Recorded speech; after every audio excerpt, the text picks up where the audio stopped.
সালাম স্টিল ভোটের গাড়ি নিয়ে নারায়ণগঞ্জ ৫ আসন থেকে নির্বাচনের সার্বিক খবরাখবর জানাচ্ছেন প্রতিনিধি আব্দুস সালাম। নারায়ণগঞ্জ সদর এবং বন্দরকে নিয়ে এই ৫ আসনটি গঠিত।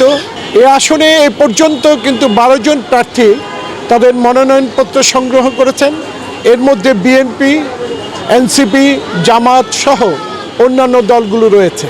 আর সদর আসনকে ঘিরে তীরমুখী প্রতিদ্বন্দ্বিতা হলেও কিন্তু এখন পর্যন্ত কিন্তু নির্বাচনী প্রচারণা বা নির্বাচনের মাঠের যে আবেগ, সে আলোচনা সেগুলো কিন্তু সৃষ্টি হয়নি।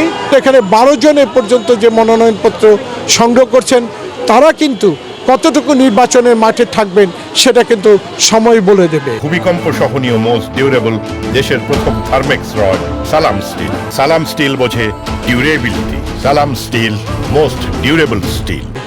এই ছিল ভোটের গাড়িতে নারায়ণগঞ্জের থেকে আমার সর্বশেষ অবস্থা।